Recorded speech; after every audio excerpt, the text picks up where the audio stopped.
Vladimir Putin पूरी तरह घबरा गए हैं और उनका नया ध्यान भटकाने वाला कदम अब तक सबसे पागलपन भरा है। एक ऐसे युद्ध के 4 साल बाद जो केवल 3 दिन चलना था, यूक्रेन ने अभी अभी एक विनाशकारी डीप स्ट्राइक मिसाइल दागी है जिसने रूस की सबसे महत्वपूर्ण हथियार फैक्ट्री को पूरी तरह से तबाह कर दिया। इस डर से कि रूसियों को पता चल जाएगा, क्रेमलिन अब हताशा में यह दावा करने की कोशिश कर रहा है कि यूके और फ्रांस यूक्रेन को परमाणु हथियार दे रहे हैं। यह चौंकाने वाला झूठ और टेलीग्राम पर बैन लगाने की उसकी नई कोशिश साबित करती है कि शासन पूरी तरह से बिखर रहा है। चलिए पुतिन के नए दावे से शुरू करते हैं। वह चाहता है कि रूस माने कि यूक्रेन परमाणु हथियारों का इस्तेमाल करने की तैयारी कर रहा है और इसे आसन्न खतरा बता रहा है। उसके बयान सुनिए। वैसे दुश्मन किसी भी अन्य तरीके से पीछे नहीं हट रहा है। मीडिया में पहले ही उनकी कोशिशों या इरादों के बारे में रिपोर्ट आ चुकी हैं कि वे किसी तरह के परमाणु घटक का इस्तेमाल करने की कोशिश कर रहे हैं। उन्हें शायद समझ में आता है कि इसका अंत कैसे हो सकता है। हमारी ताजा जानकारी को भी आज मीडिया में कवर किया जाना चाहिए और शायद पहले ही किया जा चुका है। आज की मीडिया को भी शायद, अगर नहीं। मेरे पास अभी तक जांचने का समय नहीं था। हम एक संभावित विस्फोट की बात कर रहे हैं। यह हमारे गैस पाइपलाइनों के काला सागर के नीचे संभावित विस्फोट से संबंधित है। ये टर्कस स्ट्रीम और ब्लू स्ट्रीम है। वे बस शांत नहीं हो सकते। वे शांत नहीं हो सकते। लेकिन देखिए, उसने एक महत्वपूर्ण बात छोड़ दी। यूक्रेन के पास परमाणु हथियार नहीं हैं, तो वे इसका इस्तेमाल कैसे करेंगे? यहीं पर बात दिलचस्प हो जाती है। पुतिन के इस भाषण से कुछ घंटे पहले ही रूसी खुफिया सेवा ने अपना एक बयान जारी किया। रूस की एसवीआर के अनुसार ब्रिटेन और फ्रांस सक्रिय रूप से यूक्रेन को परमाणु बम या कम से कम एक डर्टी बम देने के तरीके खोज रहे हैं। अब क्या रूस ने इसका कोई सबूत दिया? नहीं। उन्होंने कहा कि वे इसे जल्द ही अमेरिका के साथ साझा करेंगे, जैसे उन्होंने यूक्रेन द्वारा पुतिन के घर पर हमले के सबूत साझा किए थे। याद है उसका क्या नतीजा निकला? यह ट्रंप की प्रतिक्रिया है जब उन्होंने रूसी सबूत देखे। सुनिए।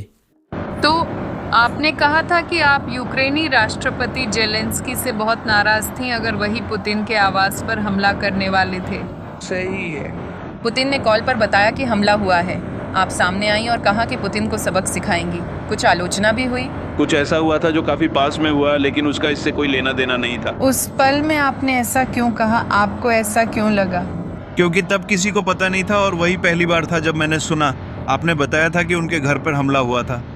हमें नहीं लगता कि ऐसा हुआ था। इसमें मुझे फ्रांसीसी प्रतिक्रिया सबसे अच्छी लगी, जो 3 दिन के युद्ध के 5वें साल में आए नए मोड़ परमाणु कथा के बारे में है। रूस ने यूक्रेन पर अवैध आक्रमण शुरू किए 4 साल हो गए हैं और इतने समय से रूसी दूतावास वही झूठ फैलाता आ रहा है। 2026 में इसे खत्म होना चाहिए। रूस को यह पसंद नहीं आया, लेकिन फिर भी चलिए यूक्रेनी प्रतिक्रिया पर नजर डालते हैं। यह राष्ट्रपति जेलेंस्की ने कहा था, आमतौर पर जब रूस असफल होता है, आमतौर पर जब रूस युद्ध के मैदान में जीतने में असफल रहता है, तो वे यूक्रेनी क्षेत्र में परमाणु हथियारों की तलाश शुरू कर देते हैं। यूक्रेन में कोई परमाणु हथियार नहीं है, दुर्भाग्यवश। आप उन सभी परिस्थितियों को जानते हैं जब यूक्रेन के पास ये हथियार थे और जब उसने इन्हें खो दिया था। किसकी वजह से? और ये किसकी वजह से हुआ? एंड इसलिए मुझे लगता है कि यह त्रिपक्षीय बैठक की तैयारी है। यह राजनीतिक दबाव है। मीडिया में परमाणु छतरी आदि के बारे में भी कुछ जानकारी थी। शायद यह सिर्फ बयानबाजी है। यह रूस की प्रतिक्रिया है। मुझे लगता है कि वे हमेशा इन शब्दों से खतरनाक खेल खेलते हैं। परमाणु हथियार। मैं सच में चाहता था कि दूसरे देश, दूसरे परमाणु राष्ट्र इसका जवाब दें। सबसे पहले और सबसे महत्वपूर्ण, मुझे लगता है कि संयुक्त राज्य अमेरिका उन्हें उपयुक्त संदेश भेज सकता है। उन्हें उपयुक्त संदेश दें। अब सवाल यह है कि पुतिन ऐसा क्यों कर रहे हैं अगर सभी जानते हैं कि यह झूठ है, और वह अभी ऐसा क्यों कर रहे हैं? खैर, यह 24 फरवरी थी। यह हर रूसी के लिए एक कड़वी याद थी।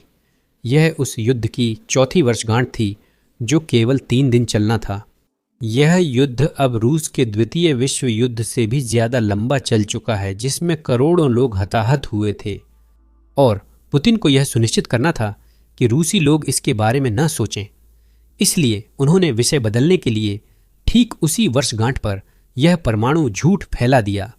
पुतिन नहीं चाहते कि रूसी लोग जानें कि जिस देश के पास युद्ध की शुरुआत में मिसाइलें नहीं थीं, वह अब अपने देश में ही बना रहा है।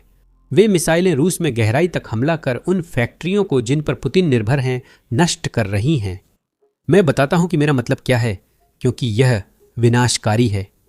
यूक्रेनी मिसाइल ने यूक्रेन की सीमा से 1500 किमी दूर रूसी फैक्ट्री को निशाना बनाया, जो लगभग 930 मील है। यह उससे कहीं ज्यादा दूर है जहां यूक्रेन 4 साल पहले पहुंच सकता था। स्क्रीन पर फैक्ट्री की सैटेलाइट तस्वीरों के पहले और बाद की स्थिति दिख रही है। आप इमारत में करीब 30 बाय 24 मीटर का छेद देख सकते हैं, जो बास्केटबॉल कोर्ट की लंबाई से थोड़ा लंबा और चौड़ाई में समान है। विशेषज्ञों के अनुसार यह एकल हमला इतना विनाशकारी था कि रूस लगभग 6 महीनों तक इस्कंदर मिसाइलों का उत्पादन नहीं कर पाएगा। एक हमला और 6 महीने का उत्पादन खत्म। याद रखें, युद्ध शुरू होने पर यूक्रेन के पास यह क्षमता नहीं थी।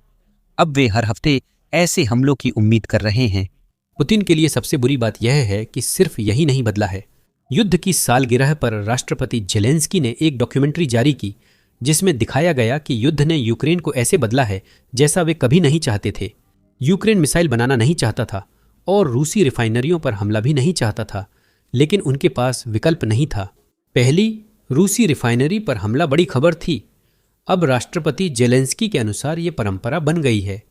उन्होंने ऐसी क्षमताएं विकसित की हैं जो 4 साल पहले नहीं थीं। ये उस डॉक्यूमेंट्री का छोटा क्लिप है।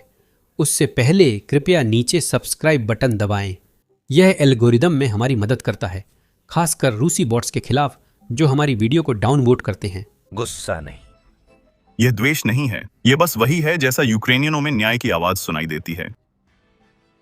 यह स्टुगना विल्का नेपच्यून और वे गर्जना है जिससे क्रूजर मॉस्कवा डूबा था। उस समय इस एक बड़ा पल था। बाद में यह परंपरा बन गई और दुश्मन की सैन्य सुविधाओं व तेल रिफाइनरियों के जलने के दृश्यों जैसा कुछ और यूक्रेनी मनोबल नहीं बढ़ाता।